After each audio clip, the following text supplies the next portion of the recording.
Hola, mi nombre es Gabriela Gri y quiero invitarlos a pensar por unos minutos en los años previos a la Revolución de Mayo y el accionar de Manuel Belgrano, particularmente en las invasiones inglesas.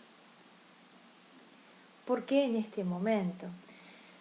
Belgrano era un político para este entonces con un peso importante dentro de la ciudad de Buenos Aires, dentro de la capital virreinal, y las invasiones inglesas van a sentar un precedente muy importante para el desarrollo de la Revolución de Mayo y la posterior independencia de lo que hoy es nuestro actual país, las entonces Provincias Unidas del Río de la Plata. El accionar de Belgrano queda plasmado en gran parte en su autobiografía, de la que vamos a compartir algunos fragmentos. Pero vamos a pensar en 1806 qué se esperaba y qué es lo que sucede en ese entonces.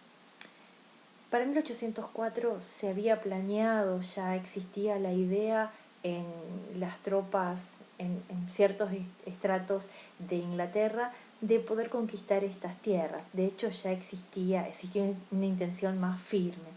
La amenaza, si se quiere, existía desde un poco antes. Tan es así que desde 1797 en el virreinato se preparaba la forma o se pensaba en la forma de defender la ciudad de Buenos Aires ante la posibilidad de una invasión extranjera. La mayor propuesta que se termina de definir ya con Sobremontes de virrey es la no defensa de la ciudad y la espera de los refuerzos que iban a llegar desde la metrópoli. El punto importante es que para 1806, cuando se produce la primera invasión inglesa, la metrópoli, es decir, España, no tenía demasiadas flotas ni demasiados refuerzos que enviar a estas latitudes. ¿Por qué? Porque había sufrido una importante derrota en la batalla de Trafalgar en octubre de 1805. Entonces, la invasión sucede sin que haya demasiados refuerzos por parte de España precisamente.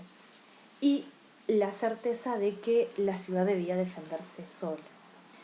Ante la inminencia, los días previos a la entrada de los ingleses a la ciudad, Sobremonte va a llamar a algunos hombres, entre ellos a Manuel Belgrano, para que forme un cuerpo que se pueda ocupar de la defensa de la ciudad.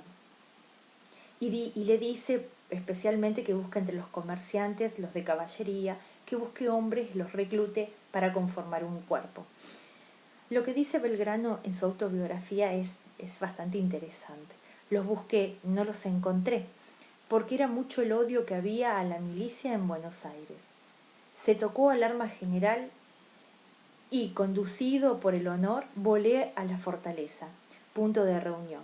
Allí no había orden ni concierto, como debía suceder en los grupos de hombre ignorante de toda disciplina y sin subordinación alguna. Allí se formaron las compañías y yo fui agregado a una de ellas, avergonzado de ignorar hasta los rudimentos más triviales de la milicia y pendiente de lo que dijera un oficial veterano. Eso está en sus memorias. Él comenta esta situación en que un grupo de hombres va al llamado del fuerte para ver cómo se iban a organizar sin saber demasiado acerca de los rudimentos, dice, de las milicias, sin saber disparar, sin saber enfrentarse, sin saber tomar un fusil en muchos casos. Comenta que la compañía a la que él se sumó, la que fue agregado, es la que se va a ubicar en lo que hoy es Parque Lezama y no puede evitar que los ingleses avancen, ¿no? Y que cuando les ordenan la retirada, uno de sus compañeros dice, menos mal, da a entender, ¿no? Menos mal que nos dicen que nos retiremos porque no somos para esto. Pero, transcurrido un tiempo, finalmente los ingleses son derrotados. Pero antes de que eso suceda, el consulado, ese organismo español del que él era secretario, va a buscar conciliarse con los invasores, congraciarse con los invasores. ¿Por qué? Porque él va a decir que la gente de comercio, de negocios, siempre van a buscar el propio bien, ¿sí? Él lo que propone es a ese organismo, que es el consulado, no rendirle honores ni juramento al invasor. Pero, dice, el comerciante no conoce más patria, ni más rey, ni más religión que su interés propio. Y más adelante dice, expuse que de ningún modo convenía a la fidelidad de nuestros juramentos que la corporación reconociera a otro monarca. Fuimos a hablar con el general, le pedimos comenta que le piden que abandone la ciudad, pero mientras él estaba en esa tratativa, otros miembros del consulado están congraciándose con los invasores, ¿no? Y que sí iban a prestar juramento.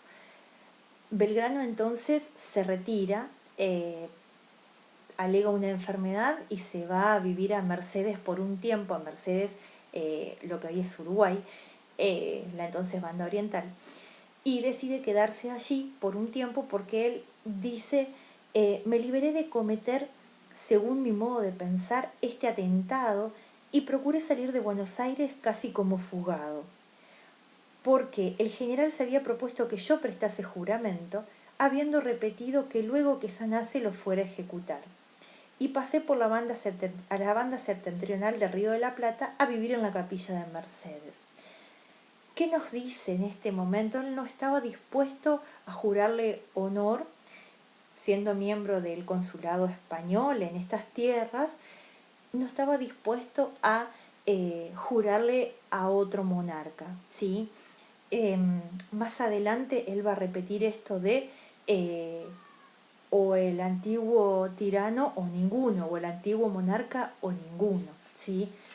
Cuando eso será después de la segunda invasión inglesa, cuando en una charla luego de las capitulaciones son las rendiciones que firma el ejército que es vencido o que se rinde, y en esas capitulaciones él conversa con uno de los generales derrotados, y en esa charla Belgrano le dice explícitamente, ¿no?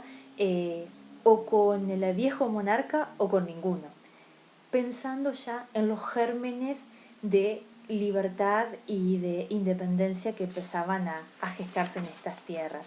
De hecho, después de la primera invasión inglesa, ese odio hacia las milicias que él había detectado cuando fue a buscar a alguien que lo acompañe, va a verse totalmente revertido, porque muchos de los entonces ciudadanos de Buenos Aires, muchos de los vecinos, las familias más encumbradas, las familias mejor posicionadas, van a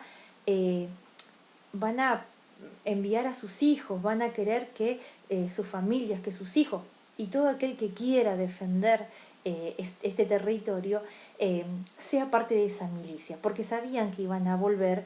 De hecho, así había quedado prisionero el capitán Bereford y el general Bereford y otros, y sabían que iban a volver. Así que para ese regreso de los ingleses debían prepararse nuevamente esas milicias urbanas, para la que estuvieron un poco mejor preparados. Pero ¿qué sucede con Belgrano? Belgrano comenta también en sus memorias que él quiere, prepararse mejor militarmente y preparar a sus tropas. Y de hecho, cuando los ingleses regresan, empezando por Montevideo en 1807, y él iba a ser enviado con sus tropas, sus compañeros, otros se oponen, porque una de las cosas que él había empezado a trabajar con su gente, con su propia tropa, era la disciplina. Había descubierto la importancia de la disciplina adentro de un escuadrón, adentro de un cuerpo de milicias, particularmente por las formas en que debía prepararse el fusil para ser disparado, y que la única manera de que eso fuera eficiente y poder sobrevivir en un combate era ejecutando las cosas con cierto orden y disciplina. Entonces Belgrano va a insistir mucho con la cuestión de la disciplina hacia dentro de las tropas. y sus compañeros van a negarse a que sea él quien vaya a Montevideo, puesto que decía que si él por algo no estaba, sus tropas se, se desorganizaba inmediatamente. Por eso y por otras cosas, Belgrano termina dejando su cargo en las milicias y vuelve al del consulado, como secretario de consulado, a dedicarse a eso, hasta que finalmente se producen los hechos de la Revolución de Mayo. Bueno, espero no haberlos mareado y haberles aportado algo más acerca de la vida de Manuel Belgrano, ¿no?